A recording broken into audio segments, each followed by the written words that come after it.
మీ అందరికీ మరొకసారి వందనాలు తెలియచేస్తూ వర్తమానాన్ని ప్రారంభించాలనుకుంటున్నాను. సామెతల గ్రంథం 10వ అధ్యాయం 24వ వాక్యాన్ని దయచేసి గ్రంథాలు తెరిచి దేవుని మాటల్ని చదవాలని ప్రేమతో మీకు తెలియచేస్తాను. నేను చదువుతాను, ఆ మాటలు మీరు నాతో కలిసి చెప్పాలని కోరుకుంటున్నాను. నీతిమంతులు ఆశించినది, అమ్మ ఇక్కడ నీతిమంతులు అన్న వాళ్ళందరూ చెప్పండి అయ్యా. నీతిమంతులు ఆశించినది, ఇంకొకసారి, నీతిమంతులు ఆశించినది వారికి దొరుకును. ఇంత బలం ఉంటే అంత గట్టిగా విశ్వాసంతో చెప్పండి, చప్పట్లు కొట్టండి. ఆమేన్. ఈ జూలై నెల మొదటి ఆదివారం ఆరాధనకు వచ్చిన మీతో ప్రభు అంటారు, నీతిమంతులు ఆశించింది వాళ్ళకి దొరుకుతుంది. ఈరోజు నేను మీకు చెప్పాలనుకున్న సందేశం పేరేమిటంటే నీతిమంతుల ఆశ, నీతిమంతుల ఆశలు, నీతిమంతుల ఆశలు. నిజంగానే నీతిమంతులు ఆశపడుతున్నది వాళ్ళకి దేవుడు ఖచ్చితంగా దొరికేటట్లుగా చేస్తాడు. మరి మీరు ఇప్పటికే ఎన్నో ఆశలతో దేవుని దగ్గరికి వస్తూ ఉన్నారు. దైవ సేవకులుగా నేను కూడా ఎన్నో ఆశలతో దేవుని పాదాల దగ్గర ఎన్నో విషయాలు అడిగి ప్రార్థన చేస్తూ ఉన్నాను. ఈ భూమి మీద జీవిస్తున్న ప్రతి ఒక్కరు కూడా ఆశ లేని వాళ్ళు అంటూ ఎవరు లేరు. మాకు ఏ ఆశ లేదు అన్నవాళ్ళు ఎవరైనా ఉంటే ఒకసారి మీ చెయ్యెత్తండి. ఒక్కరు కూడా ఉండరు. నరంలో గొంతులో ప్రాణం ఉన్న వాళ్ళందరికీ కూడా ప్రతి మనిషి కూడా ఏదో ఒక ఆశ ఉంటుంది. భూతద్దం పెట్టి భూతలం అంతా వెతికినా సరే ఆశ లేని వాళ్ళు అంటూ కూడా ఎవరు కనబడరు మనకి. మనందరికీ కంఠస్థ వాక్యం వచ్చు, ఆశగల ప్రాణాన్ని మేలుతో తృప్తి పరుస్తానని వాగ్దానం చేశాడు దేవుడు. నీ ఆశ భంగము కానేరదు అని ప్రభు చెప్పాడు. వ్యవసాయం చేసే రైతుని గురించి పౌలు మాట్లాడుతూ అంటాడు, పొలం దున్నేవాడు ఆశతో దున్నాలంట. ఈ సంవత్సరం పంటను పండించడానికి, విత్తనాలు వేయటానికి ఇంత పెట్టుబడి పెడుతున్నాము అని ఆ పొలం స్టార్ట్ చేసే ముందే ఒక ఆశతో ఆ పని ప్రారంభించాలట. పౌలు అదే చెప్తాడు. ఈ ఉదయకాలం దేవుని సన్నిధిలో మీ జూలై నెలలో ఈ మొదటి ఆదివారం దైవ సన్నిధికి వచ్చిన మీ జీవితంలో మీ ఆశలు ఆశయాలు యేసు నామములో నా ప్రభు నెరవేర్చునుగాక. తప్పకుండా భయపడకు, పేరు పెట్టి పిలిచాను, నీవు నా సొత్తని వాగ్దానం చేసిన ప్రభు నీతో మాట్లాడుతున్నాడు. నీతిమంతులు ఆశపడింది వాళ్ళకి ఖచ్చితంగా దొరుకుతుంది. సేవా పరిచర్యలో ఎన్నో విషయాల్లో దేవుడు ఆశపడినవన్నీ కూడా ఈ పరిచర్యలో అనుగ్రహిస్తూనే వచ్చారు ప్రభు. సేవ ప్రారంభంలో ఒక చోటికి కొండలేశ్వరం, కాట్రేనికోన దగ్గర కొండలేశ్వరం అనే ఒక చోట మీటింగ్కి ఓ పాస్టర్ గారు నన్ను తీసుకువెళ్ళారు. వెళితే అది సేవకు వచ్చిన ప్రారంభ దినాలు. పాస్టర్ గారు పరిచయం చేస్తారు, ఈ బ్రదర్ కొత్తగా అమలాపురానికి సేవకు వచ్చారయ్యా అని. అక్కడ పాటలు జరుగుతూ ఉన్నాయి. ఈ లోపల వారు అన్నారు, ఈ బ్రదరు స్తుతి ఆరాధన చేస్తారని చెప్తే వెంటనే నాకు మైక్ ఇచ్చారు. అప్పట్లో పాటలు ఏంటంటే ప్రేమించేదన్, ఆ పాట ఫేమస్. ఆ పాట ఆరాధన చేశాను. పాట అంతా అయిపోయింది, ఆరాధన అంతా అయిపోయింది, కానీ నా మైండ్ అంతా కూడా ఆ బాక్సుల మీదే ఉంది. స్తోత్రం చెప్పండి ఒకసారి. నా మైండ్ సెట్ అంతా కూడా మంచి బాక్సులు ఇచ్చావు ప్రభు వాళ్ళకి, నాకు కూడా ఇలాంటి బాక్సులు ఇవ్వండి ప్రభు అని ఆశపడ్డాను. సంఘం చూస్తే సంఘం లేదు, ఏం కావాలి నాకు? ఆశ, దోష. దేవుడికి స్తోత్రం. కొంతమందికి ఏంటో అంతే, ఆశపడతా ఉంటాం, ఏమీ లేదు కానీ ప్రభా బాక్సులు కావాలి. ఎందుకంటే ఎవరైనా కృతజ్ఞత కూటం పెడతా ఉంటుంటే అద్దెకి తీసుకొస్తా ఉండేవాళ్ళు. వాళ్ళకి రెంట్ పే చేయాలి, అసలు కూడికలు పెట్టుకోవడమే కష్టం, మళ్ళా రెంట్కి తీసుకొచ్చి మైక్లు, సౌండ్ సిస్టమ్, లైట్లు ఇవన్నీ పెట్టాలంటే కష్టం కదా అనుకుని, ప్రభా కనీసం వారంలో ఒక కూటమైన స్తుతి కూటాలు ఏర్పాటు చేయడానికి సౌండ్ సిస్టమ్ ఇవ్వండి అని అడిగాము. నిజంగా అలాగే అడిగినట్లుగానే ఆ ఆశలన్నీ ప్రభు నెరవేర్చాడు. దేవునికి స్తోత్రం కలుగునుగాక. స్థలం విషయంలో ఎన్నో సంవత్సరాలు అడిగాము, ఆశించినట్లుగానే స్థలం ఇచ్చాడు. మందిరం విషయంలో అడిగాం, అనుగ్రహించాడు. బ్రాంచి సంఘాల కొరకు అడిగాం, అలాగే ఇచ్చాడు. ఈ సేవలో అడిగినదన్నీ కూడా దేవుడు అనుగ్రహించాడు. ఇదిగో విశ్వాసంతో నేను పొందుకుని మీకు చెప్తున్నాను, నీతిమంతులు ఆశించింది యేసు నామములో వాళ్ళకి దొరుకునుగాక. ఈ నెలలో నువ్వు ఏది ఆశపడుతున్నావో నీ కోరికను దేవుడు సిద్ధింపచేసి నీ ఆలోచన యావత్తు సఫలపరచునుగాక.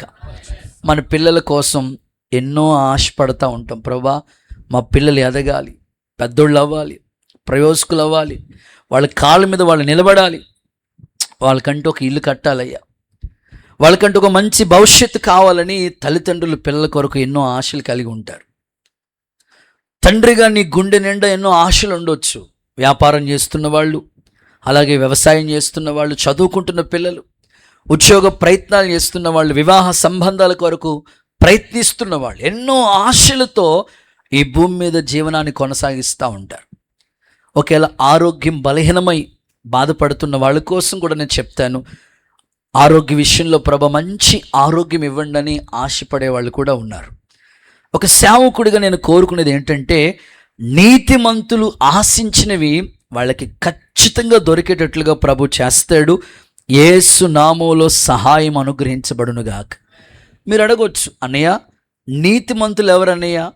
బైబిల్ ఇలా చెప్తుంది, యేసు రక్తం ప్రతి పాపము నుండి కడిగి నీతిమంతులుగా చేసి ఉగ్రత నుంచి తప్పిస్తుంది. అంటే యేసు రక్తం చేత కడగబడిన వాళ్ళు నీతిమంతులు. ఎవరైతే నమ్మి బాప్తిసం పొంది రక్షింపబడిన గుంపులో ఉంటారో, యేసు రక్తంతో వాళ్ళ పాపాలు క్షమించబడతాయో వారు నీతిమంతులు జాబితాలో ఉన్నారు. ఇప్పుడు నీతిమంతులు అన్న వాళ్ళు అందరూ ఒకసారి చేతులు ఎత్తండి. అయ్యో, బాప్తిసం పొందిన వాళ్ళు ఒకసారి చేతులు ఎత్తండి. ఇప్పుడు నీతిమంతులు అయ్యారు మీరు. నీతిమంతులు ఆశించింది వాళ్ళకి దొరుకుతుంది. అయ్యా, మేము బాప్తిసం పొంది 5 ఏళ్ళు అయింది, 10 ఏళ్ళు అయింది, ఆశపడుతున్నాం కానీ అందుకోలేకపోతున్నామయ్యా. గుండె నిండా ఆశలున్నాయి, ఆ ఆశలు నెరవేరట్లేదయ్యా, ఎందుకయ్యా అని డౌట్ మీకు వస్తే దానికి యోబు భక్తుడు ఒక ఆన్సర్ చెప్తున్నాడు. మీరు నీతిమంతులే, రక్షింపబడిన గుంపే, కానీ నీతిమంతులు ఆశపడుతున్నారు కానీ వాళ్ళకి దొరకట్లేదు. ఎందుకని? మీలో చాలామంది నేను ఆశపడుతున్నానయ్యా, ఇలా అనుకుంటున్నాను కానీ నేను అందుకోలేకపోతున్నాను, ఆ ఆశలు నెరవేరట్లేదు. దీనికి కారణం ఏంటి అని అడిగితే దీనికి ఒక మైనస్గా ఒక ఆన్సర్ మీకు జ్ఞాపకం చేస్తా.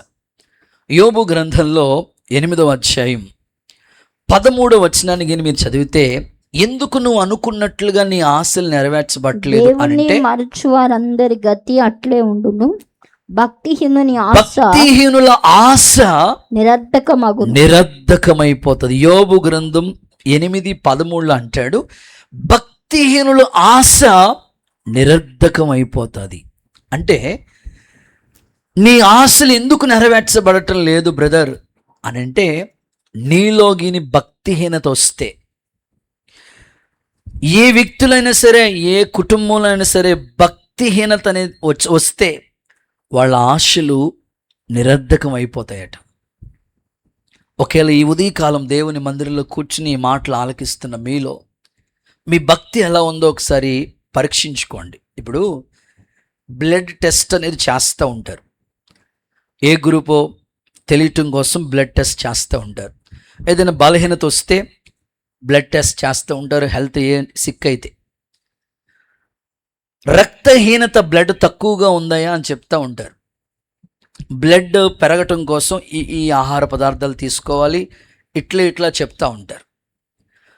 ఇప్పుడు రక్తహీనత ఏర్పడినప్పుడు ఆరోగ్యం అనేది క్షీణించింది. అలాగే భక్తిహీనత నీలో ఏర్పరచబడితే నీ ఆశలు ఆవిరైపోతాయి. ఈరోజు నీ ఆశ ఎందుకు తీర్చబట్టలేదు బ్రదర్ అంటే, ఒకప్పుడు ఉపవాస ప్రార్థన చేసే అలవాటు మీకుండేది, ఇప్పుడు ఆ ఉపవాస ప్రార్థన చేయట్లేదు.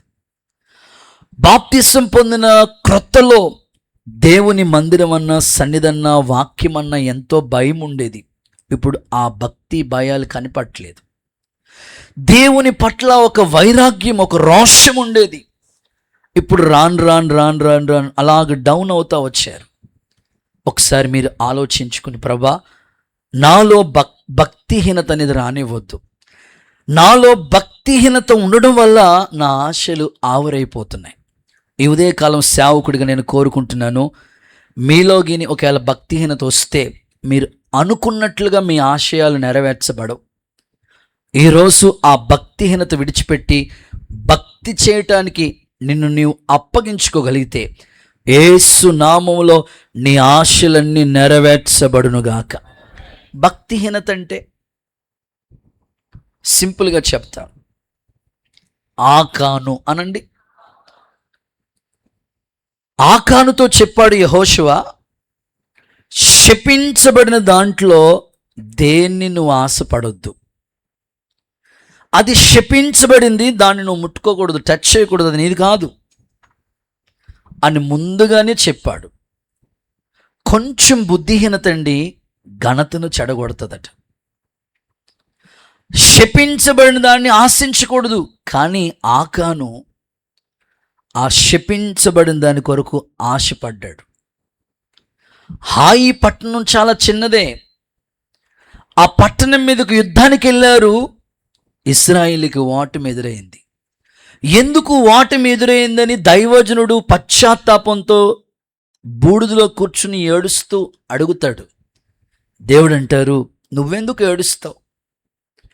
ఆకాన్ అనే ఒక వ్యక్తి గుడారంలో సీనారు వస్త్రం, బంగారాన్ని చూసి ఆశించి దాచేశాడు. చూడండి, భక్తిహీనత కలిగిన ఈ ఆకాను ఆశించిన విషయాలు చూడండి. అందుకే తన కుటుంబము రాళ్లతో కొట్టబడి అగ్నితో కాల్చబడిన పరిస్థితులు. ఈరోజు నీలోనికి ఏమాత్రం భక్తిహీనత రాకూడదని నువ్వు ప్రార్థన చేసుకో. ప్రభా, రాను భక్తిలో హెచ్చింపబడిన స్థాయి నాకు ఉండాలి, కానీ డౌన్ అయ్యే పరిస్థితి నాకు ఉండకూడదు. ఎందుకంటే భక్తిహీనుల ఆశయాలు నిరర్ధకమైపోతాయి అంటారు. ఇంకొక మాట కూడా రాస్తుంది, సోమరి ఆశపడును కానీ వానికి దొరకదు. అంటే నీలో సోమరితనం వచ్చినా నువ్వు అనుకున్న ఆశయాలు నెరవేర్చబడవు. యాక్టివ్గా ఉండి ఆశయాలతో ఎదురు చూడు.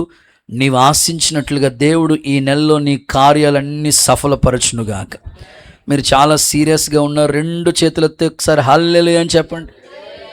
ఒక ముసలమ్మ ప్రభు దగ్గరికి వచ్చి ఇలా అడిగిందట, అయ్యగారు, జీవితంలో నాకంటూ పెద్ద ఆశలంటూ లేవు, ఒకే ఒక ఆశ ఉంది.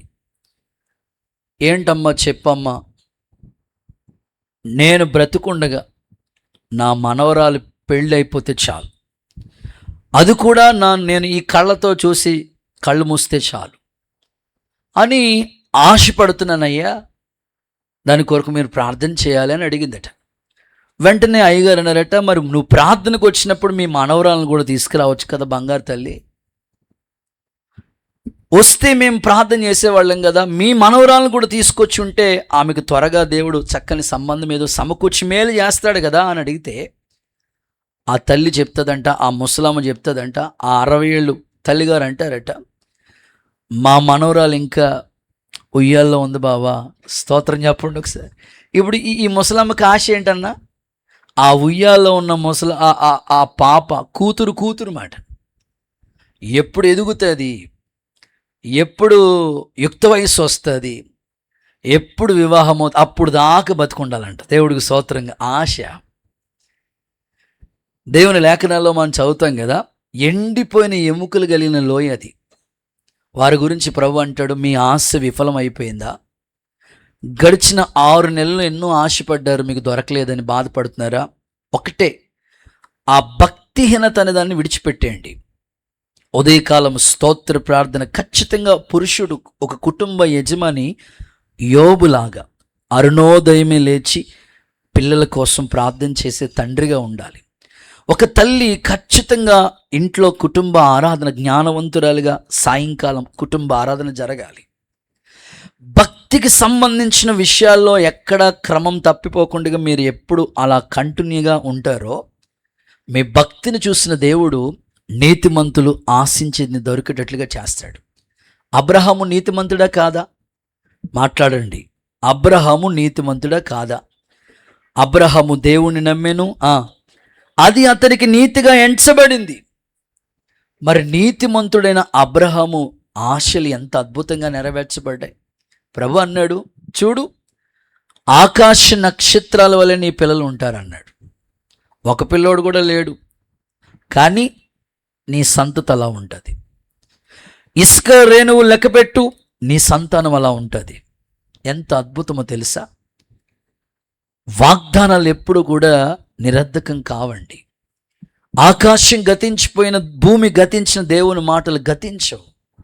ఈరోజు మనం అందరం ఎవరి సంతానం చెప్పండి? మన పితరుడైన అబ్రహాము సంతానం. ఓ మాటలో చెప్పాలంటే విశ్వాసులకు తండ్రిగా మారాడు. నీతిమంతులు ఆశించింది వాళ్ళకు దొరుకుతుంది. నెక్స్ట్ ఎలీషా అనండి. ఎలీషా భక్తిపరుడా కాదా చెప్పండి? ఎంత భక్తిపరుడంటే వాళ్ళ గురువు గారిలో ఉన్న అభిషేకం 2 పాళ్ళు కావాలని కోరుకున్నాడు. అలా ఆరోహణమై ఎత్తబడుతున్న సందర్భంలో దుప్పటి ఏలియా దుప్పటి కింద పడింది. అదే ఏలియా దుప్పటి ఎలీషా తీసుకుని యోర్దాను అలా కొట్టిన వెంటనే అద్భుతంగా యోర్దాను 2గా విడిపోయిన సందర్భాలు. ఏలియా కంటే ఎలీషా 14 రకాల అద్భుతాలు చేయటం. వాళ్ళు ఆశించినట్లుగా దేవుడు వాళ్ళకి చేశాడు కదా. మీకు చేయడా? ఖచ్చితంగా చేస్తాడు. భక్తి విషయాల్లో కొంచెం శ్రద్ధ తీసుకోండి. భక్తిహీనత రాకుండా కాపాడుకోండి. మీరు అడిగిన దానికంటే, ఊహించిన దానికంటే యేసు నామంలో అత్యధికమైన కార్యాలు జరుగునుగాక. చెప్పకూడదు. ఒకసారి యేసుకి మహిమ చెల్లిద్దామా? రైట్. నా ప్రశ్న, నీతిమంతులు ఆశించింది వాళ్ళకు దొరుకుతుందని ప్రభు చెప్పాడు కదా. అసలు నీతిమంతులకి ఎలాంటి ఆశలు ఉండాలి? నీతిమంతులు అనే వాళ్ళకి ఎలాంటి ఆశలు ఉండాలి? ఒక 5 రకాల ఆశలు మీ ముందు పెడతాను.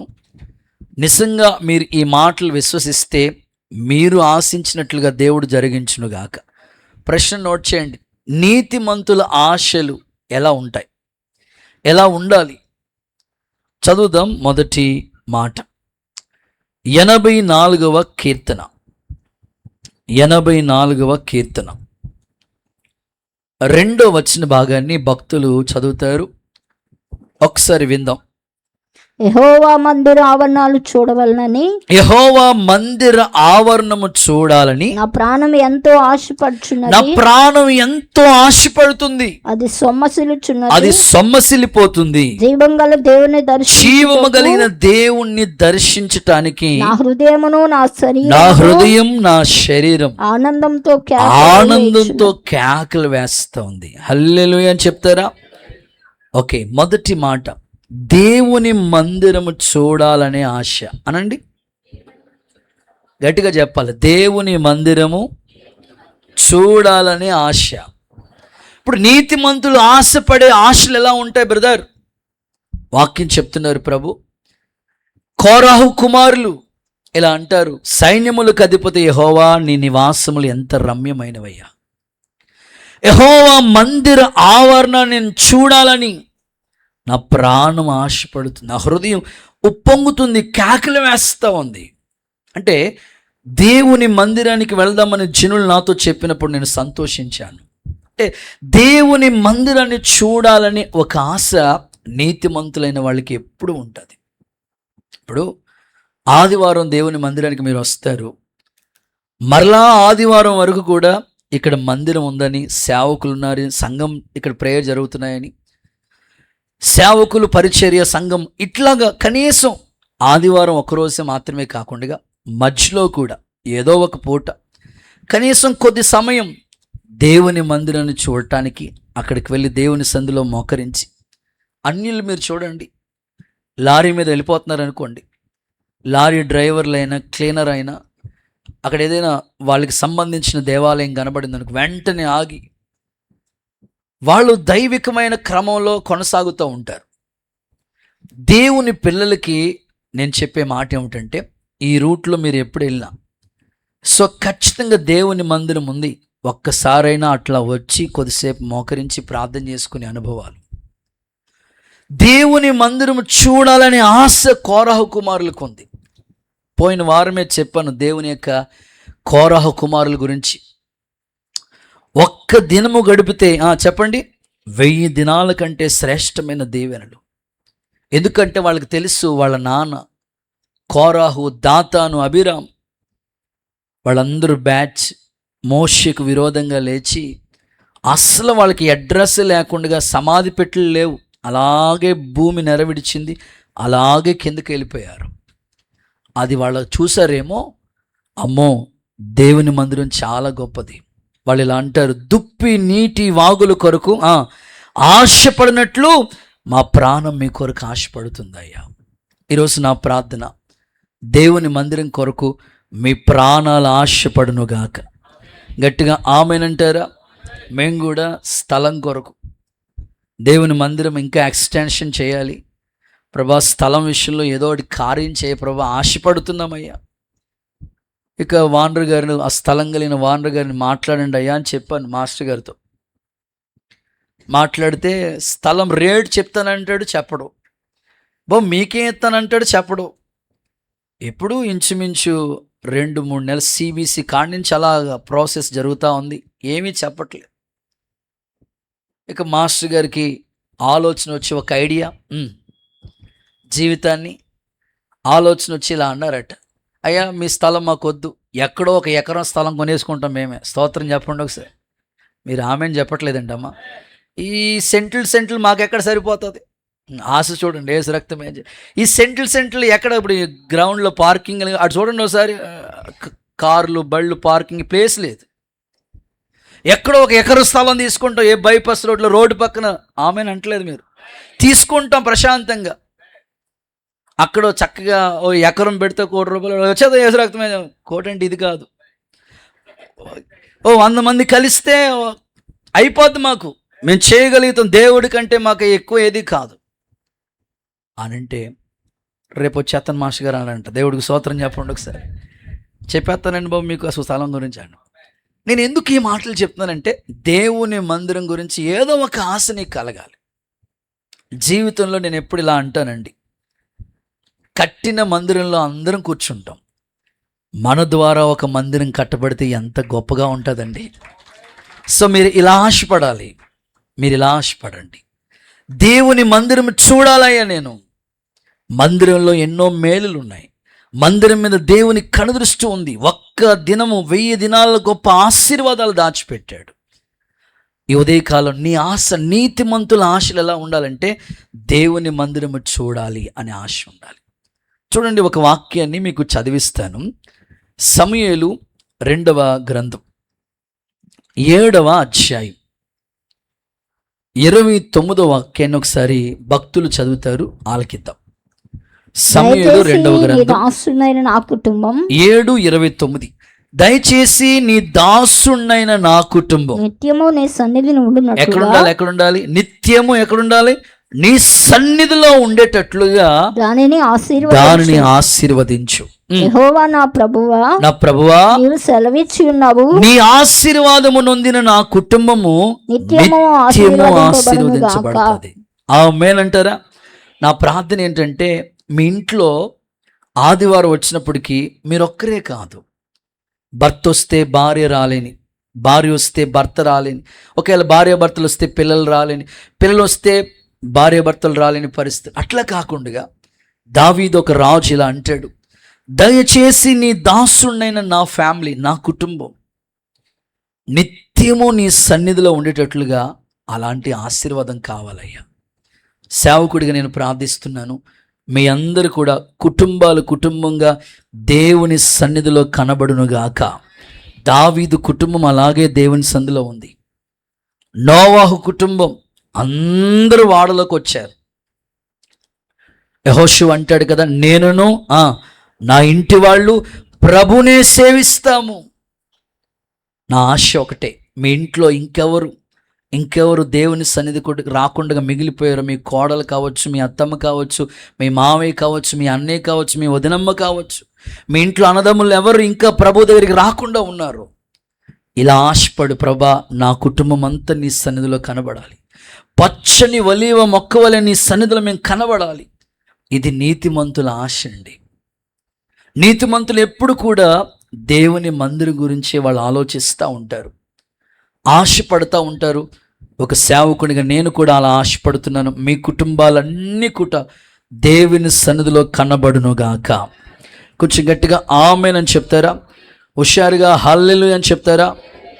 ఒక చిన్న ఉదాహరణ చెప్పి ముందుకెళ్ళాలని ఆశపడుతూ ఉన్నాను. అదేంటంటే, ఒక ప్రాంతంలో ఈ దేవుణ్ణి నమ్ముకున్న ఒక సహోదరుడు భక్తి చేస్తూ ఉంటాడు. ప్రతి ప్రార్థనకి కంటిన్యూగా వెళుతూ ఉంటాడు. దేవుడన్నా, దైవ సేవకులన్నా, సంఘమన్నా అపారమైన ప్రేమ. ఇలాగ భక్తి చేస్తూ ఉన్నాడు.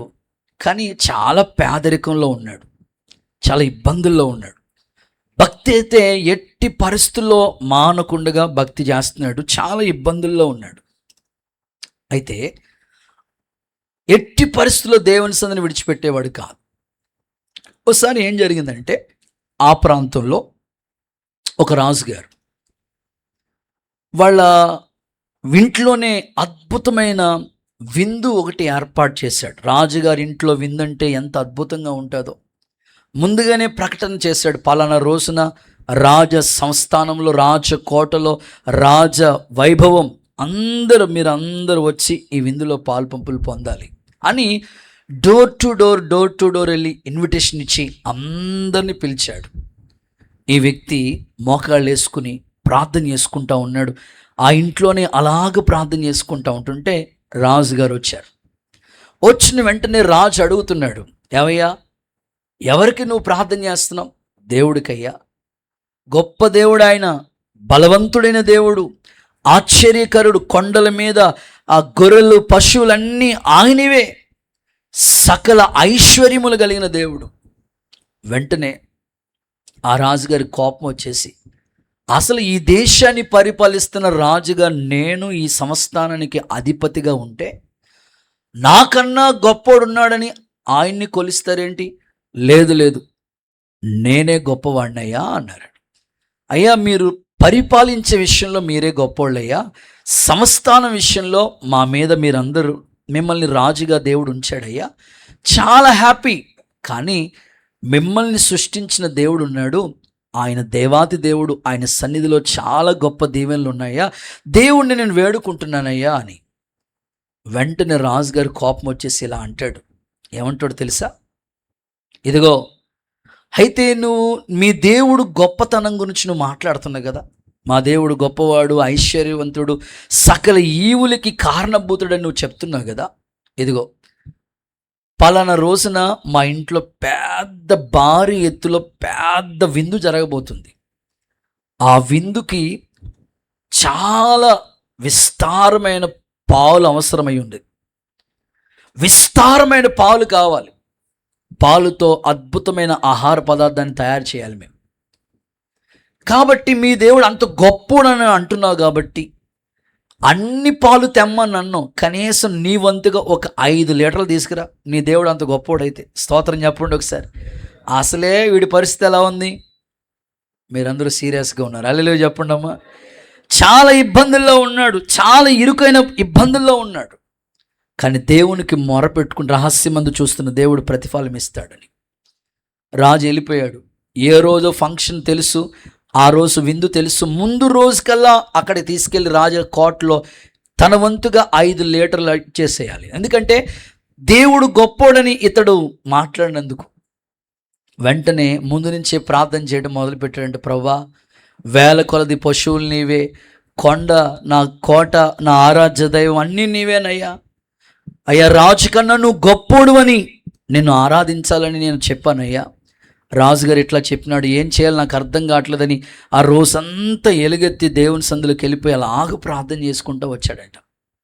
ఇక తెల్లారితే రాజుగారి కోటలో ఫంక్షన్, పెద్ద విందు. తన వంతుగా తన పాలు పట్టుకెళ్ళి ఇవ్వాలి. దేవుడు చేసే కార్యాలు ఎలా ఉంటాయో చెప్తున్నాను. సాయంకాలం అవుతుంది, అందరూ వస్తూ ఉన్నారు రాజుగారి కోటలో పనులు చేయడానికి. తాను కూడా వెళ్ళాలి. ఏమీ లేదు, ఒట్టి చేతులతో ఎట్లా వెళ్తాడు? ఎదురు చూస్తూ ఉన్నాడు, కనిపెడతా ఉన్నాడు, ప్రార్థన చేస్తూ ఉన్నాడు. అదే సరిగ్గా సాయంకాలం 4:30, 5 ఆ సమయానికి గొర్రెల మందులన్నీ కూడా ఒక ఆయన మేపుకుంటూ అలా కొండ శిఖరానికి వరకు వచ్చాడనమాట. ఇక చీకటి అయిపోయిన తర్వాత ఇక మళ్ళా ఇంటికి వెళ్ళటానికి అవకాశం లేకపోతే రాజు కోటలోకి వెళ్ళి, అయ్యా మీ కోటలో కొంచెం ఆశ్రయం, కొంచెం స్థానం, కొంచెం చోటు మీరిస్తే, కొంచెం ప్లేస్ మీరిస్తే ఈ రాత్రి ఈ గొర్రెలు మందలన్నీ కూడా ఇక్కడ ఉంటాయి. ఉదయకాలానికల్లా మేము వెళ్ళిపోతాం, ఎందుకంటే మళ్ళీ ఈ చీకట్లో మేము వెళ్ళటానికి అవకాశం లేదు. కొంచెం చోటు మీరు ఇస్తే చాలు అని ఆ గొర్రెల మందలను కలిగిన ఆ కాపరి బ్రతిమాలుకుంటే, రాజన్నాడు ఎవరక్కడ అని పిలిచి ఆ యొక్క కోటలో కొంచెం చోటు, కొంచెం ఆశ్రయం ఇచ్చారు. అద్భుతం. తెల్లారినప్పటికీ ఆ గొర్రెల మందలు ఇంచుమించు ఒక 1000 మందల గొర్రెలు ఉన్నాయి. సరిగ్గా ఈయన విశ్వాసంతో వెళ్ళిపోయాడు, ఈ పేదవాడు వెళ్ళిపోయాడు రాజుగారి కోటకి. వెళ్ళిన సమయానికి చూడాలి, ఆ గొర్రెల మందలన్నీ కూడా ఆ పాలు వస్తానే ఉన్నాయి, విస్తారమైన ఆ పాలు వస్తానే ఉన్నాయి. వెంటనే రాజు ఆశ్చర్యపోయి, ఆ కాపరి ఆశ్చర్యపోయి, ఈ పేదోడు కూడా ఆశ్చర్యపోయి ఇలా అంటాడు, నీ దేవుడు గొప్పోడని 5 లీటర్లు అడిగాను కానీ 1000 గొర్రెలను తీసుకొచ్చి ఇక్కడ పాలు తీసుకొచ్చాడు, ఇంత గొప్పోడు అనుకోలేదయ్యా అన్నాడట. నేను ఎందుకు ఈ సందర్భం చెప్పానంటే, దేవుని శక్తి అంత గొప్పగా ఉంటుంది. నువ్వు దేవుని మందిరానికి వచ్చినప్పుడు నీకేం జరిగింది, అందరికి అన్నీ జరుగుతున్నాయి, నీకేం జరుగుతుందని నేను ప్రశ్నించే వాళ్ళు ఉంటారు. దేవుడి కార్యాలు తగిన సమయం ముందు ప్రభు చేస్తాడు.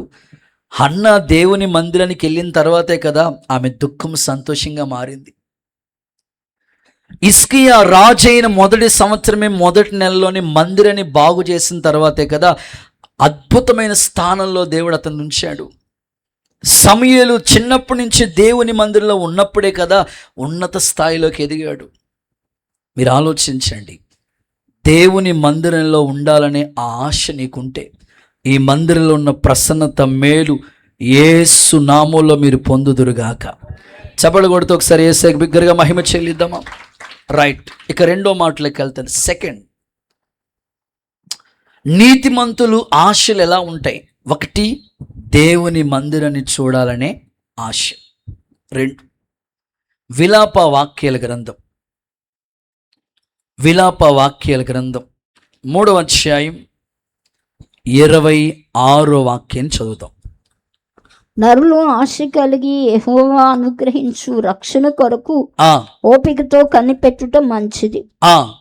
ఇంకొకసారి విలాప వాక్యాల గ్రంథం 3:26. నరులు ఆశ కలిగి యెహోవా అనుగ్రహించు రక్షణ కోసం ఓపికతో కనిపెట్టుట మంచిది. చాలు. రెండవదిగా రక్షణ పొందాలనే ఆశ. చెప్పండి ఒకసారి మీ నోటితో, ఇంకొకసారి చెప్పండి, రక్షణ పొందాలనే ఆశనండి.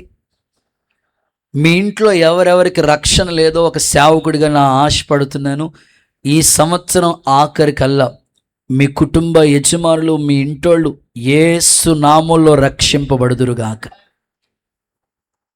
చాలా కాలం ఉదయకాలం స్తోత్ర ప్రార్థనలో ప్రార్థన చేసేవాళ్ళమండి. ఒక అక్క మన మందిరానికి వస్తూ ఉండేవారు. చాలా కాలంగా స్తోత్ర ప్రార్థనలో వాళ్ళ ఫ్యామిలీ పేరు రాసుకుని ప్రార్థన చేస్తూ ఉండేవాడు. వచ్చినప్పుడల్లా ఇలా అడిగేది, అమ్మ ఏంటమ్మా నీ ఆశ? అన్నయ్య, నా జీవితంలో నాకు గొప్ప రక్షణ ఇచ్చాడు దేవుడు. నా కొడుకు అలాగే నా భర్త వాళ్ళు రక్షింపబడాలి, ఇదే నా ఆశ. ఎప్పుడు అడిగినా సరే ఇలాగే కోరుకుంటా ఉండేదా తల్లి. స్తోత్ర ప్రార్థన నిరర్ధకం కాదండి. దేవుని మందిరంలో నువ్వు చేసుకునే ప్రార్థన ఎప్పుడు దేవుడు త్రోసివేయడు. నీ ప్రార్థనకి దేవుడు ఖచ్చితంగా ఒక ఆన్సర్ ఇస్తాడు. అద్భుతంగా మొన్న అద్భుతంగా మొన్నే ఆ కుటుంబానికి దేవుడు గొప్ప రక్షణ భాగ్యం ఇచ్చాడు. మీ ఇంట్లో ఎంతమంది రక్షింపబడిన వాళ్ళు ఉన్నారో, ఇంకా రక్షణ పొందకుండా నిత్య నరకాగ్నికి వాళ్ళ ఆహుతవటానికి సిద్ధంగా ఉన్నారో, వాళ్ళ ఆత్మలు రక్షింపబడాలని ఒక నీతిమంతుడిగా, ఒక వైరాగ్యం కలిగి భక్తి చేస్తున్న నీ కుటుంబానికి ఉండవలసిన ఆశ ఏంటంటే, ప్రభా నాకైతే ఈ గొప్ప రక్షణ ఇచ్చావు, నేనైతే రక్షింపబడ్డాను, అద్భుతంగా ప్రతి నెల బల్లారాధనలో పాల్పంపులు పొందుతున్నాను.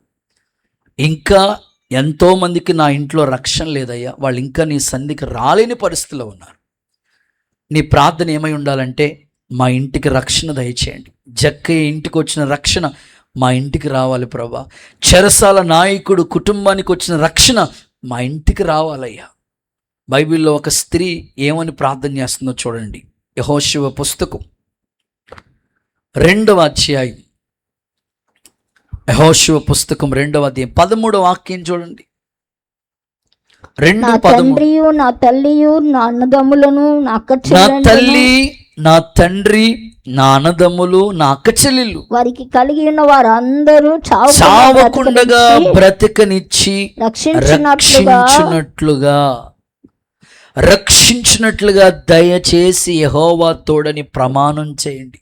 వాస్తవంగా ఈమె జీవితం గురించి చెప్పుకోవాలంటే, రాహాబు ఓ భయంకరమైన మనిషి. కానీ వాళ్ళ ఇంటికి 2 సేవకులు వచ్చారు, ఆశ్రయం ఇచ్చింది. వెంటనే వాళ్ళ ఆశించినట్లుగా ఆ తల్లి కోరుకుంటుందయ్యా, మీ దేవుడు ఆకాశం పైనే కాదు భూమి క్రింద కూడా దేవుడే. మీ దేవుడు ఇశ్రాయేలు ప్రజల్ని ఎర్ర సముద్రాన్ని దాటించాడని విన్నాము. ఇదిగో నేను ఒక ఆశపడుతున్నానయ్యా, నా చెల్లి, మా అక్క, మా అన్నదమ్ములు, మా తల్లిదండ్రులు, మా ఇంటోళ్ళు చావకుండగా రక్షింపబడినట్లుగా ఈ ఆశ నెరవేర్చండి. నిజంగా వాళ్ళ ఇల్లు ఎక్కడుందంటే పట్టణ ప్రాకారం మీద ఉంది. ఆ యొక్క వేగులు వారు ఒక ఎర్రటి దారాన్ని కట్టారు, అదే యేసు రక్తం. ఈరోజు నేను ఆశపడుతున్నాను, మీ ఇంట్లో మీ తమ్ముడు కావచ్చు, మీ ఇంట్లో మీ చెల్లి కావచ్చు, మీ ఇంట్లో మీ అక్క కావచ్చు, మీ ఇంట్లో మీ నాన్నగారు కావచ్చు, ఎవరికైతే రక్షణ లేకుండా ఉండిపోయారో నీతిమంతులుగా మీరు ఆశపడండి. యేసు నామములో వాళ్ళ కుటుంబాలకి రక్షణ కలుగునుగాక, యేసు నామములో గొప్ప రక్షణ వచ్చునుగాక. చాలామంది పిల్లల కోసం కూడా మీరు ప్రార్థన చేయాలి. పిల్లలు ఎలా ఉన్నారు తెలుసా? స్కూల్కి వెళ్తాడు వాడు, మందిరానికి వస్తాడు, పాటలు ఉంటాడు, ప్రార్థన ఉంటాడు, అన్నీ బాగుంటాయి. రక్షణ అంటే అప్పుడు ఇంకా కాదని అలా వాయిదాలు వేస్తూ ఉంటారు. ఇంకొంతమంది పిల్లలు ఎట్లా ఉంటారంటే, స్కూల్కి వెళ్తూ ఉంటారు, ఎగ్జామ్స్ అయిన తర్వాత ప్రోగ్రెస్ రిపోర్ట్ ఇస్తారు.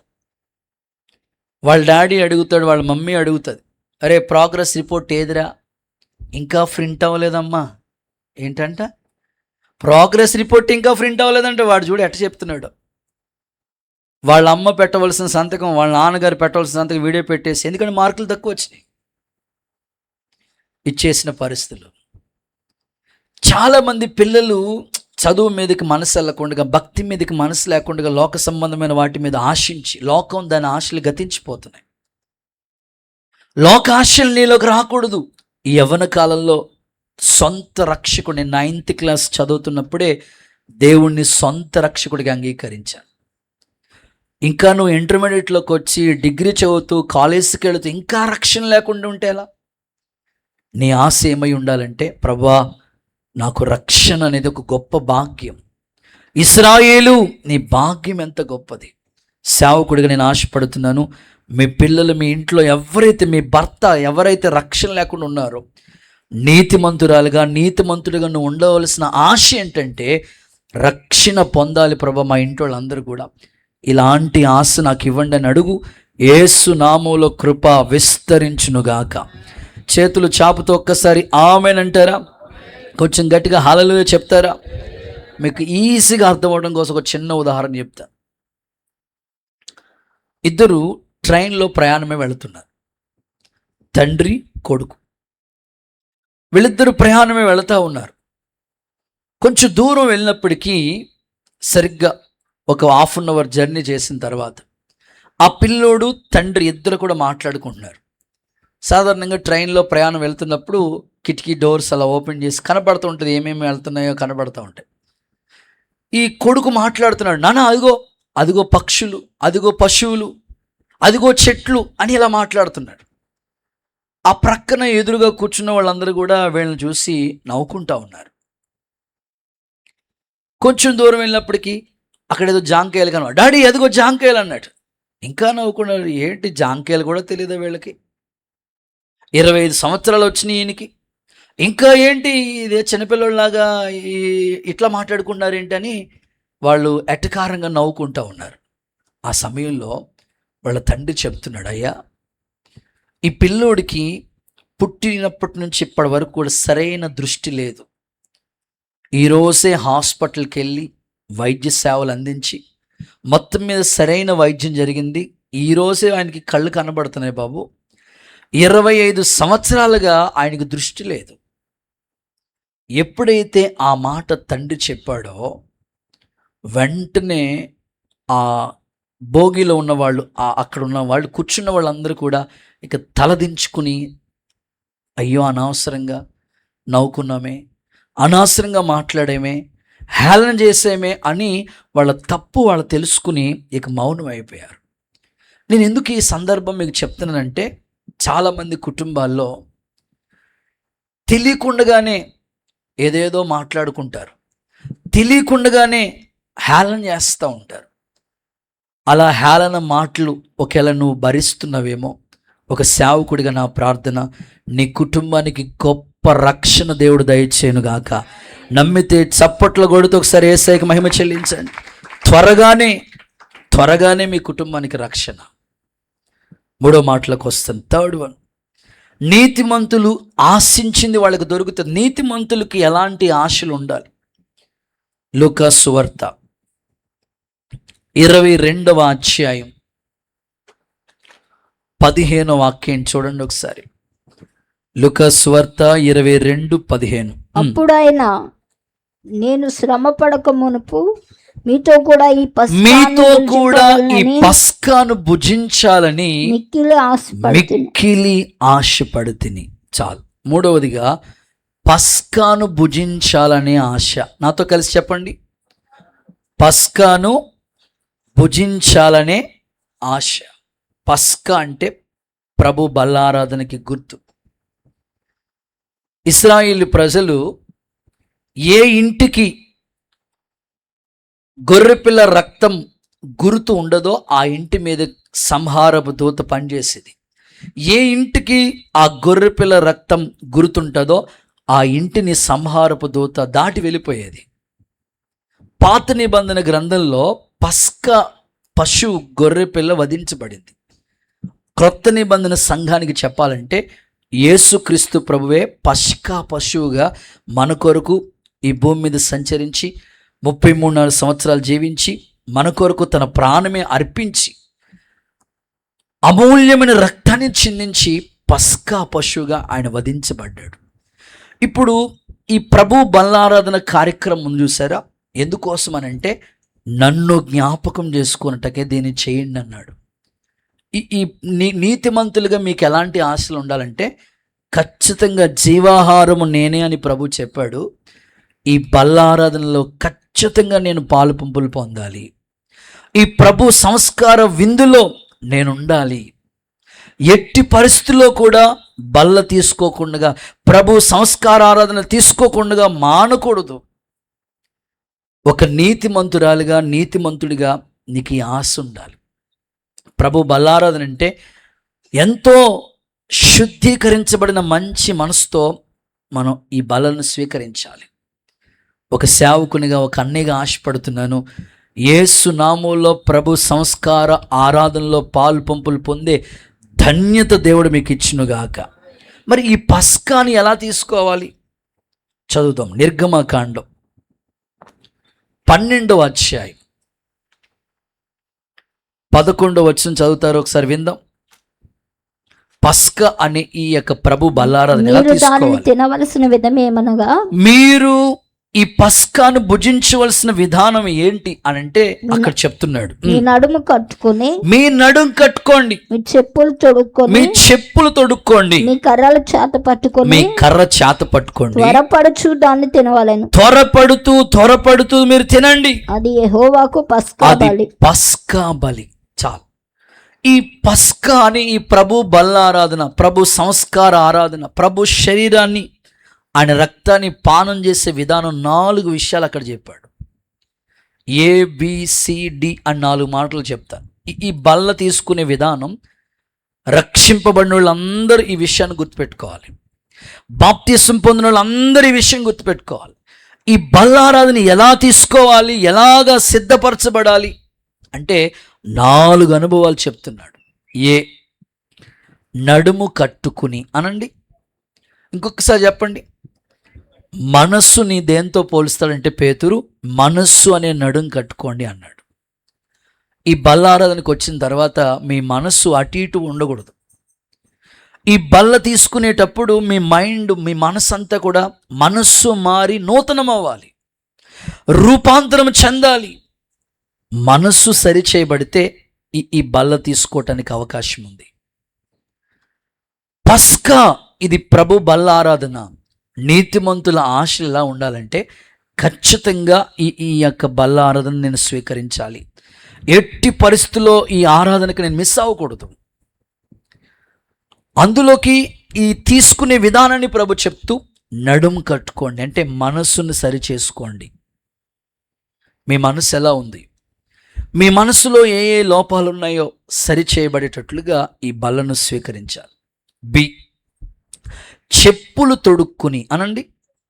చెప్పులు తొడుక్కోవడం అంటే అయ్యగారు అసలు మందిరానికి వచ్చేటప్పుడే, గుడికి వచ్చినప్పుడే, దేవాలయానికి వచ్చినప్పుడే చెప్పులు వేసుకొని రాకూడదు కదండి. చెప్పులు తొడుక్కోమంటారు ఏంటి మీరు అంటే చెప్పులు సమాధానానికి గుర్తు. పౌలు అంటాడు సంఘంతో, సమాధానం అనే జోడు, సిద్ధ మనసు అనే జోడు మీరు తొడుక్కుని రండి అంటాడు. అంటే బల్ల తీసుకునే ముందు సెల్ఫ్ చెక్, సమాధాన బంధం ఉందా లేదా, ఎవరితో అయినా ఒకవేళ మనస్పర్ధలు ఉన్నాయా, ఒక్క నిమిషం ఆగి ఆలోచించి ప్రార్థన చేసుకుని ఈ బల్లలో మీరు చేతులు ఉంచితే నిత్య జీవానికి వారసులు అవుతారు.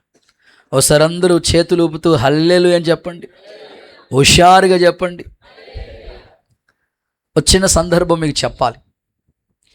ప్రభు బల్లారాధన కార్యక్రమం జరుగుతున్నప్పుడు ఎలా ఉంటుందంటే పెద్ద పెద్ద సంఘాలు, విస్తారమైన జనాభా, అంతమందికి బల్లారాధన, మనకే బల్లారాధన ఇవ్వటానికి సమయం పరిగెడుతుంది.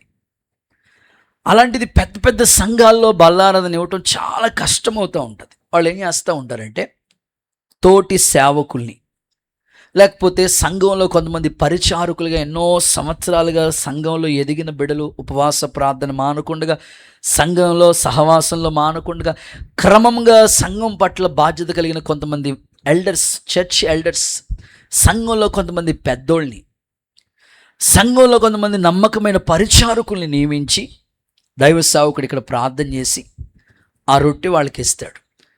ఎక్కువ మంది జనాభా కదా, వెంటనే గబగబా వాళ్ళు ఆ రొట్టెని పంచుతూ ఉంటారు. ఒక ఆయన మోకరించాడు బల్ల తీసుకోవడానికి, అందరు లైన్లు అలా మోకరించినట్లుగా ఆయన కూడా మోకరించాడు. ఈ పరిచారకులు ఆ రొట్టెను అయ్యగారు విరిచి వాళ్ళ చేతిలో ఇచ్చాడు. జస్ట్ పంచే పని. బైబిల్లో మనం చూస్తాం కదా, ఆహారం పంచడానికి కొంతమంది నియమించినట్లు. వెంటనే ఆ పరిచారకులకి ఆ బాధ్యత అప్పగిస్తే వాళ్ళు నెమ్మదిగా హరిబరిగా అయిపోవాలి త్వరగా అనుకుని ఆ రొట్టెని పంచుతూ ఉన్నారు. ఒక ఆయన చేతిలో రొట్టె పెట్టాడు, ఆయన గబగబా వెళ్ళిపోతున్నాడు. అలాగే వెంటనే కళ్ళు తెరిచి చూశాడు. చూసిన వెంటనే ఆ రొట్టె పంచే ఆయనకి ఈయనకి పడదు. దేవుడికి స్తోత్రం చెప్పండి ఒకసారి. మీరేం సీరియస్గా ఉన్నారమ్మా? ఆ రొట్టె పంచిన ఆయనకి ఈయనకి అస్సలు పడదు. పచ్చగడ్డేస్తే అట్లా. వెంటనే ఆ రొట్టె ఏం చేశాడు తెలుసండి? తీసుకోవలసిన వ్యక్తి అలాగ తీసేసి ఆ కిటికీలోంచి అలా విసిరేశాడంట. అది ప్రభు శరీరం కదా. ఆ వ్యక్తికి నీకు మనస్పర్ధలు ఉంటే క్షమించమని దేవుణ్ణి అడగాలి, కానీ ఆ రొట్టె అలా విసిరేయకూడదు కదా. అది ప్రభు శరీరం. అందుకే బల్ల తీసుకునేటప్పుడు కనీసం కొంత కాకపోయినా కొంతైనా సరే పశ్చాత్తాప హృదయం కావాలి. ఆ శరీరం నీ దగ్గరికి రావటానికి యేసయ్య ఎంతగా నలగొట్టబడ్డాడు. సీమైన ఎంతగా నలగొట్టబడ్డాడు. ఆయన నాగల చాళ్ళ వలె ఆయన శరీరం దున్నబడింది. ఒక రొట్టు తయారవటానికి ఆ గోధుమ గింజలు ఎలా నలగొట్టబడతాయో యేసయ్య సిలువలు అంతగా నలగొట్టబడ్డాడు. ఆ రొట్టె పెనం మీద ఎలా కాల్చబడతాదో అలాగా ఆయన గాయపరచబడ్డాడు. అంతగా శ్రమ పడితే నీ చేతిలోనికి వచ్చిన రొట్టె అదేదో బేకరీలో రొట్టె కాదు, అది ప్రభు శరీరం అని నువ్వు వివేచించాలి. అందుకే ప్రభు శరీరాన్ని గురించి ప్రభు మాట్లాడుతూ, సిలువలో వ్రేలాడే నీ కొరకే, సిలువలో వ్రేలాడే యేసు నిన్ను పిలచుచుండే, ఆలస్యము నీవు చప్పట్లు, యేసు పిలచుచుండే, ఆలస్యము నీవు సిలువలో వేలాడే నీ కొరకే, సిలువలో కల్వరి శ్రమలన్నీ నీ కొరకే, ఘోర సిలువ మోసే చప్పట్లు కొడుతూ, కల్వరి శ్రమలన్నీ ఘోర సిలువ మోసే, గాయములాచే బాధ నొంది రక్తము కార్చే, అయ్యా గాయములాచే బాధ నొంది రక్తము కార్చే, సిలువలో వ్రేలాడే నీ కొరకే, సిలువలో నాలుక ఎండే తప్పిగొని కేకలు వేసెను తామని. పాడదామందరూ. నాలుక తప్పిగొని కేకలు వేసెను, చేదురసమును పానము చేసి చేసెను జీవా. యేసయ్య చేసిన శ్రమ, చేదురసము పానము చేసి చేసెను జీవ యాగము, సిలువలో వ్రేలాడే నీ కొరకే, సిలువలో యేసు నిన్ను పిలచుచుండే, ఆలస్యము నీవు యేసు నిన్ను పిలచుచుండే. హల్లెలూయా. ఈ ప్రభు సంస్కార ఆరాధన ఎట్టి పరిస్థితుల్లో మిస్ అవ్వద్దు. నీతిమంతులు ఆశించవలసింది ఏంటంటే ఖచ్చితంగా ప్రభు బల్లలో నేను స్వీకరించాలి. ఇది మాకు నిత్య జీవం. అంత్య దినమున నేను లేపబడతాను. అది ఎలా పడితే అలా కాదు, కానీ ఇదిగో చెప్పులనే సమాధానంతో ఈ బల్లలో మనం చేతులు ఉంచాలి. కర్ర చేత పట్టుకొని, అయ్యా బల్ల తీసుకునేటప్పుడు కర్ర ఎందుకయ్యా? ఎవరిని కొట్టడానికి? మోషే చేతిలో కర్ర ఉంది చూసారా? ఇది విశ్వాసానికి గుర్తు. ఆ కర్ర అలా చాపిన వెంటనే సముద్రం 6 నెలలుగా అయిపోయింది. నువ్వు ఈ రొట్టె తీసుకున్నప్పుడు ఎలాంటి విశ్వాసం ఉండాలో తెలుసా నీకు? ఈ రొట్టె గొప్ప ఆశీర్వాదం దేవుడు దాచిపెట్టాడు. ఇది ఆశీర్వదించబడిన రొట్టె. యేసయ్య ఏమంటాడు చెప్పండి? ఆయన రొట్టె పట్టుకుని చేతులెత్తి కృతజ్ఞతాస్తుతులు చెల్లి దాన్ని విరచి దాన్ని ఆశీర్వదించి, ఈ రొట్టెలో గొప్ప ఆశీర్వాదం దేవుడు దాచిపెట్టాడు.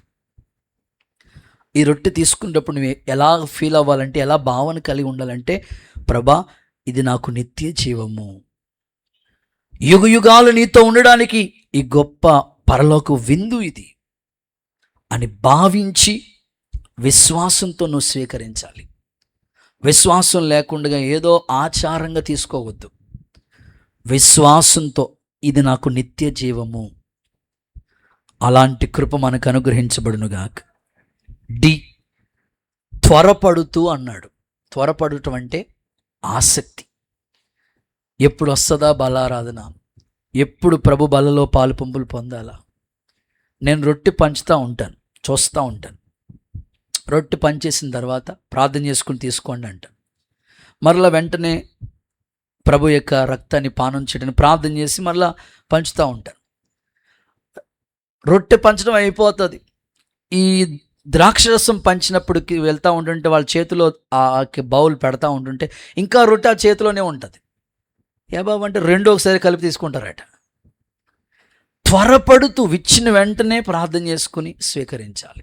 త్వరపడుతూ ఆసక్తిగా అలా చేయండి.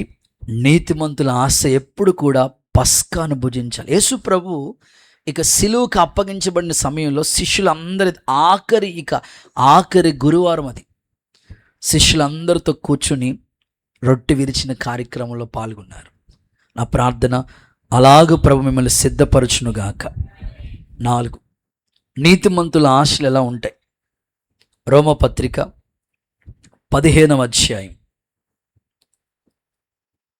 20-21 చదువుకుని ముందుకెళ్ళిపోదాం త్వరగా. రోమపత్రిక 15వ అధ్యాయం 20-21. నేనైతే వేరొక పునాది మీద కట్టబడకుండా నిమిత్తం ఆయనను గూర్చిన సమాచారం ఎవరికి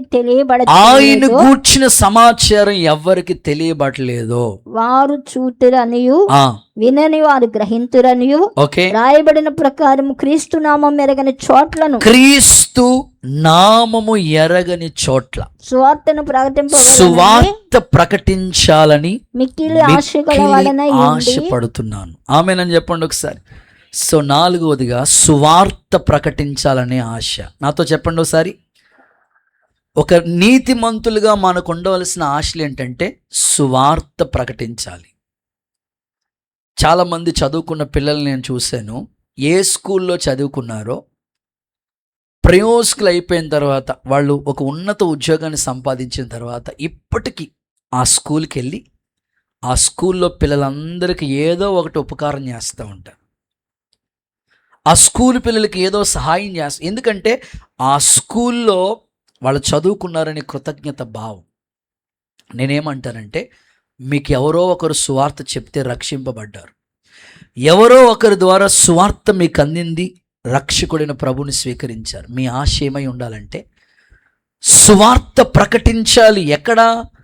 క్రీస్తు నామము ఎరగని చోట్లు చాలా ఉన్నాయి. అమలాపురం చాలా పెద్ద ఏరియా. ఇంకా కొన్ని ఏరియాలకి ఇంకా మనం అడుగు పెట్టలేదు. చాలా వీధులు ఉన్నాయి. ఆ వీధుల కొరకు ప్రతిరోజు స్తోత్రాలు చెప్తున్నాం. త్వరగానే సువార్త అందని ప్రాంతాలన్నిటిలో సువార్త సునాదం వినిపించబడునుగాక. మీరున్న ప్రాంతంలో కనీసం ఏడాదికి ఒక కూడిక, సంవత్సరం పొడుగున ఎన్నో అద్భుతాలు ప్రభు చేస్తాడు. అనారోగ్యంతో బాధపడితే స్వస్థత ఇచ్చిన సందర్భాలు, పిల్లల చదువు విషయాల్లో విజయం ఇచ్చిన సందర్భాలు, స్థలాలు కొనుక్కోవటం, పొలాలు కొనుక్కోవటం, ఇల్లు కట్టుకోవటం, ఇంట్లో పెళ్ళిళ్ళు అవ్వటం, ఎన్నో కార్యాలు సంవత్సరం పొడుగున దేవుడు మీకు చేస్తూ ఉన్నాడు. మీ ఇంట్లో పుట్టినరోజు వస్తే రోడ్డు మీద పిల్లలు ఎలా అయిపోయారంటే అర్ధరాత్రి 12 గంటలకి మధ్యరాత్రి రోడ్డు మీద కేక్ కట్ చేస్తున్నాడు ఎవరో లేనట్టుగా. అక్కడ కాదు మీ బర్త్డేలు, మీ ఇంటి దగ్గర ఒక చిన్న స్తుతి కూడికి ఏర్పాటు చేసుకుంటూ అలాగ సువార్త ప్రకటన, మీ బంధువులందరినీ పిలిచి అలాగ స్తుతి కూడిక. సువార్త అందని ప్రాంతాల్లో సువార్త సునాదం ప్రకటించాలనే ఒక గొప్ప ఆశ యేసు నామములో దేవుడు మీ గుండెల్లో పుట్టించునుగాక.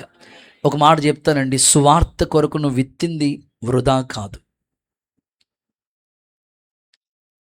రంపచోడవరం, మారేడుమల్లి ఇలా ఏజెన్సీ ప్రాంతాలకి కొంతమంది సేవకులు టీమ్గా మన జాకాబాయి గారు వస్తూ ఉంటారు.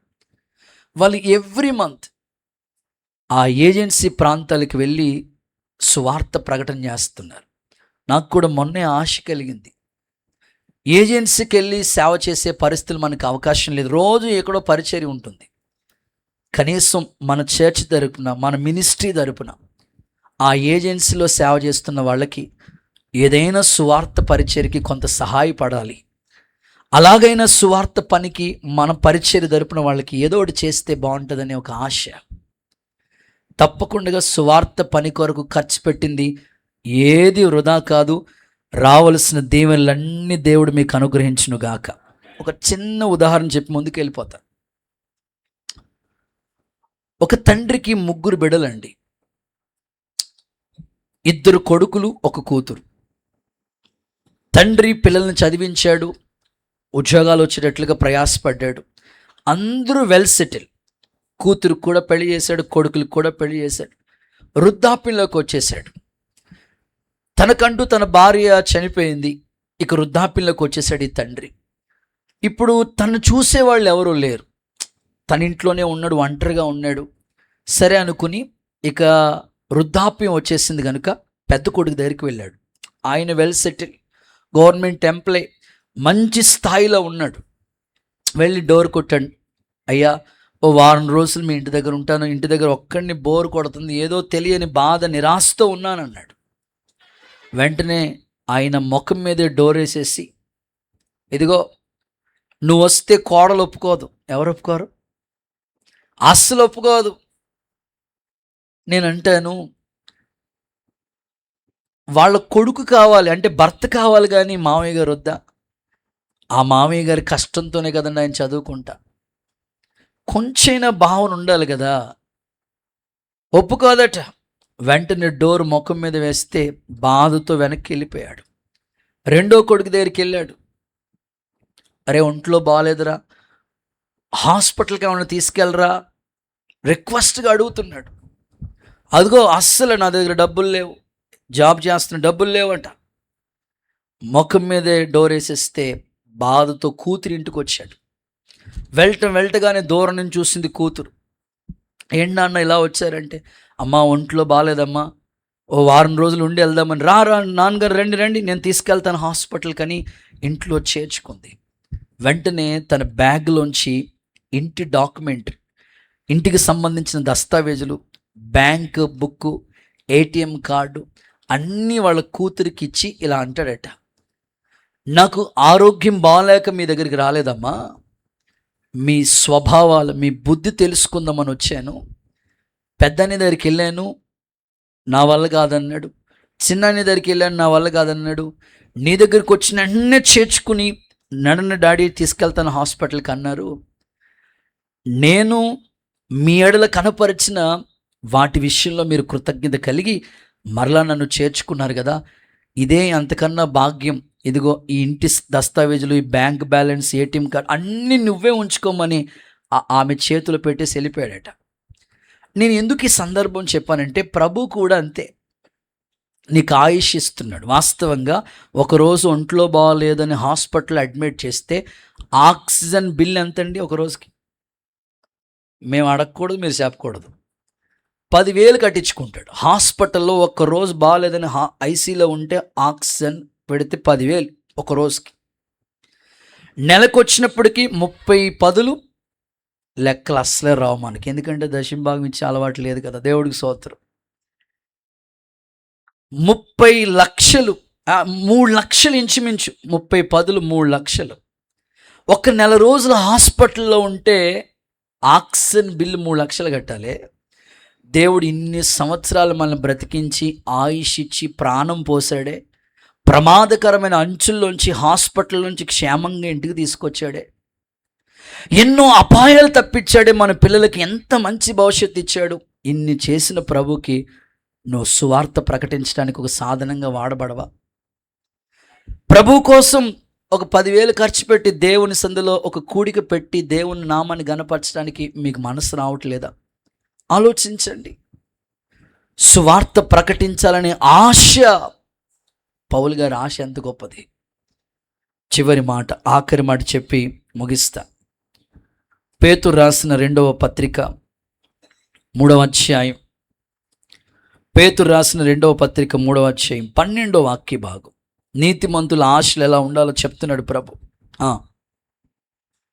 పేతురు రాసిన 2వ పత్రిక 3వ అధ్యాయం 12వ వాక్యమక. ఇవన్నీ ఇట్లు లయమైపోవునని గనుక, పంచభూతములు మహావేంద్రములతో లయమైపోతాయి కనుక దేవుని దినపు రాకడ కోసం కనిపెట్టుచు దానిని దానిని ఆశతో అపేక్షించుచు మీరు పరిశుద్ధమైన ప్రవర్తనతోను భక్తితోను ఎంతో జాగ్రత్తగా ఉండాలని ఆశపడుతున్నాను. చూడండి, చివరి మాట ఏంటంటే రాకడని గూర్చిన ఆశ. ఆమెనని చెప్పండి. ప్రభు ఎప్పుడు వస్తాడో, మేఘాల మీద ఎప్పుడు వస్తాడో ఆయన కొరకు ఖచ్చితంగా సంఘం ఎదురు చూడాలి. దేవుని రాకడ కొరకు సంఘం కనిపెడుతూ ఉండాలి. పౌలు ఇలా అంటాడు ఒక చోట, ఇప్పుడే నేను వెళ్ళి దేవునితో ఉండాలని మిక్కిలి ఆశపడుతున్నాను. చూడండి, ఆ మాట కూడా చదువుకుని ప్రార్థన చేసుకుందామా. ఫిలిప్పి పత్రిక 1:23, ఫిలిప్పి పత్రిక 1:23 పౌలు ఆశపడుతున్నాడు. చూడండి, ఈ రెండింటి మధ్యన ఇరుకుబడి ఉన్నాను. ఓకే, నేను వెడలిపోయి క్రీస్తుతో కూడా ఉండాలని నాకు ఆశ ఉన్నది. అది నాకు మరీ మేలు. అందరూ ఆమెను చెప్పండి. ఎంతమంది క్రీస్తుతో కూడా ఉండాలని ఆశపడుతున్నారు? ఒక్కసారి రైట్ టు హ్యాండ్ మీ చేయి పైకెత్తండి. కొంతమంది అనుకుంటున్నారు, అప్పుడే వెళ్ళిపోమంటావు బాబా, కూతురు పెళ్ళి అవ్వలేదు, బ్యాంకులో బ్యాలెన్స్ ఉంది, ఏమో ఇప్పుడే ప్రభు రాకడొస్తే ఎత్తబడే గుంపులో మనం ఉండాలి. పౌలు ఆశ అంటాడు, ఇదిగో ఇప్పుడే వెడలిపోయి నేను క్రీస్తుతో కూడా ఉండాలి. ఆయన ఉండే చోట్ల మనల్ని కూర్చోబెడతాడు. యుగాలు ప్రభుతో ఉంటాం. ఎంత గొప్ప ధన్యత. యేసయ్య కృప మీ అందరికీ నా ప్రభు దయచేయునుగాక. ఓ పిల్లోడు పాస్టర్ గారు ఎప్పటి నుంచో చెప్తున్నారంట, ప్రభు వస్తాడు, మేమందరం ఎత్తబడతాం, మేము ఎత్తబడిన గుంపులో ప్రభుతో యుగాలు ఉంటాము అని చెప్తున్న మాటలు సండే స్కూల్ నాటి నుంచి అంటున్నాడంట. ఆ పిల్లోడు ఫిక్స్ అయిపోయాడు. ప్రభు రాకడొస్తే పాస్టర్ గారు ఖచ్చితంగా పరలోకానికి ఎత్తబడతారు, ఖచ్చితంగా ఫిక్స్ అయిపోయాడు ఆ పిల్లోడు. పాస్టర్ గారి దగ్గరికి వచ్చి ఇలా అంటాడంట, అయ్యగారు ప్రభువు రాకడొచ్చినప్పుడు మీరు ఎత్తబడే గుంపులో ఉంటారా? ఎందుకున్నాయా? ఉంటాను. సంఘం ఉండొచ్చు, మీరందరూ నిత్య మహిమలోకి దేవుని దగ్గరికి వెళ్ళిపోతారు కదా, మీ కార్ని తీసుకుంటానయ్యా అన్నాడంట. ఆ పిల్లోడితో ప్రభు సన్నిధిలో పాస్టర్ గారు చెప్తున్నారంట, మేమందరం ఎత్తబడిన తర్వాత ఇక ఎవరు ఉండరు భూమి మీద. దేవుడికి స్తోత్రం. పంచభూతములు మహావేంద్రముతో లయమైపోతాయి. కాబట్టి ఆ రాకడ కోసం నువ్వు ఆశతో ఎదురు చూస్తూ కనిపెట్టు. సృష్టి దేవుని కుమారుల రాకడ కొరకు ఎదురు చూస్తుంది. రక్తంతో కడగబడిన సొత్తైన ప్రజలు, నీ ఆశ ఎలా ఉండాలంటే ప్రభు రాకడ ఎప్పుడు వస్తుంది, మేఘాల మీద కొనిపోబడే ఆ ఎత్తబడే గుంపులో మనం ఉండాలి. సేవకుడిగా నా ప్రార్థన, ఈ ఆశలన్నీ మన జీవితంలో నెరవేర్చబడును గాక. ముగిస్తున్నాను. నీతిమంతులు ఆశించింది చెప్పండి వాళ్ళకు దొరుకుతుంది. అబ్రహాం ఆశపడ్డాడు, దొరికింది. ఎలీషా ఆశపడ్డాడు, దొరికింది. నువ్వు ఆశపడినట్లుగా దొరకాలంటే నీతిమంతులుగా ఉండు. ఒకవేళ నువ్వు ఆశపడుతున్నా నీకు ఎందుకు దొరకట్లేదు తెలుసా? భక్తిహీనుల ఆశ భంగం అయిపోతుంది. భక్తిహీనత విడిచిపెట్టి నీతి మార్గంలోకి రా, నువ్వు ఆశించినట్లుగా ప్రభు చేస్తాడు. మరి నీతిమంతుల ఆశలు ఎలా ఉంటాయి అని అంటే ఒక 5 అనుభవాలు మీ ముందు పెట్టాను. చెప్పండి. నెంబర్ 1, దేవుని మందిరాన్ని చూడాలనే ఆశ. నెంబర్ 2, రక్షణ పొందాలనే ఆశ. నెంబర్ 3, పస్కాను భుజించాలనే ఆశ. నెంబర్ 4, సువార్తను ప్రకటించాలనే ఆశ. నెంబర్ 5, రాకడని గూర్చిన ఆశ. అలాగా నీతిమంతులుగా ఇలాంటి ఆశలు కలిగి ఉందో ప్రభు మన ఆశలన్నిటినీ నెరవేర్చునుగాక. ఆశగల ప్రాణాన్ని మేలుతో తృప్తిపరచునుగాక.